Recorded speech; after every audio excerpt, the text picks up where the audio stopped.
Hello there, ladies and gentlemen, and welcome once again to another episode of The Cider Drinker. And if you have been following my reviews lately, you know exactly what cider I will be reviewing today.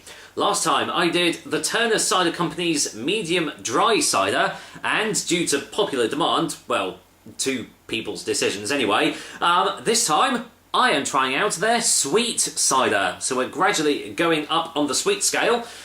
So, out of their core range, I think it's only the dry that I've not tried. I have the pear cider in my drinks fridge, which, spoilers, that's going to be the next one I'm going to be doing.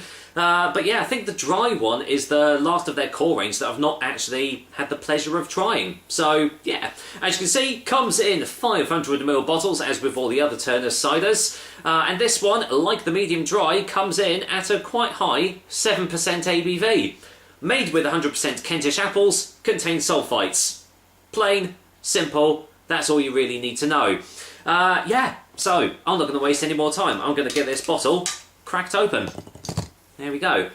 Now the last one was slightly carbonated. I can see a bit of sediment on the bottle there, but it looks like this one's still, at least in the bottle anyway. What does it smell like?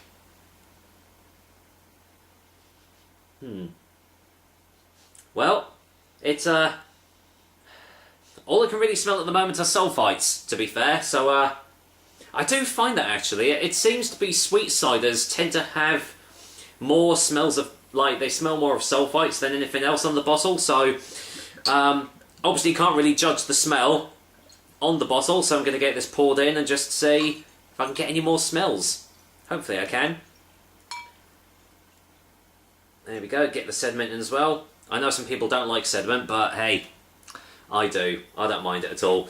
So yeah, there you go. It's got a slight haziness about it due to the sediment, and yes, it is completely still. That's a little bit surprising because the medium dry one was slightly carbonated.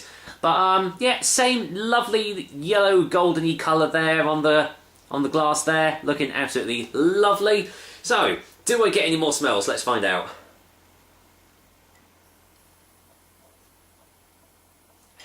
It's all very subdued.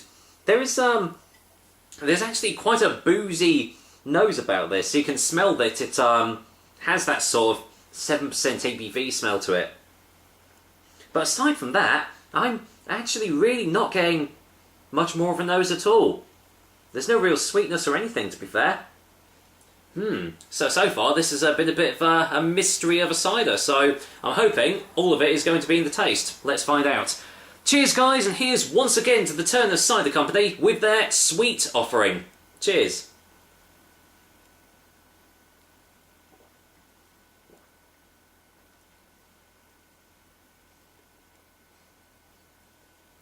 Now that is definitely sweet.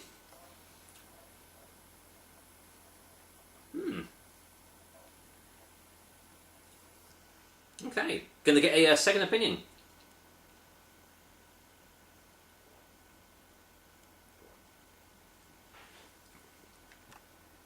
Oh yeah, that is definitely sweet. Big style sweet.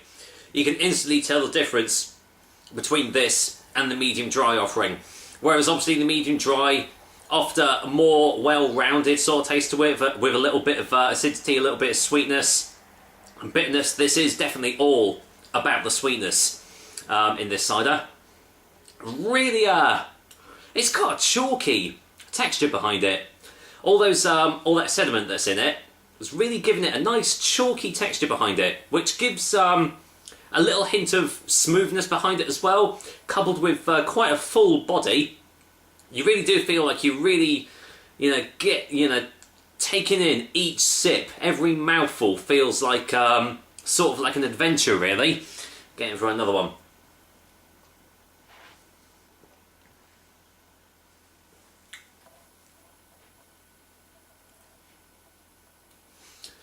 Strangely enough, there is a slight touch of acidity behind it, which adds a slight tartness to the overall taste. Kind of reminds me sort of like having like a brandy apple crumble or something like that. It's got like, the nice sweetness, but with the brandy apples it adds a little bit of tartness onto the taste. That's sort of what is going on in this drink as well. So even though with it being predominantly sweet, that little bit of tartness stops it from becoming too sweet, because some sweet ciders really are far too sweet for their own liking. Even people that like sweet ciders have said they've had them and, you know, they've really, really not liked it. But this is another well-crafted example of a really nice style of cider. So, yeah, another great one. Let's go in for a final taste before a final verdict.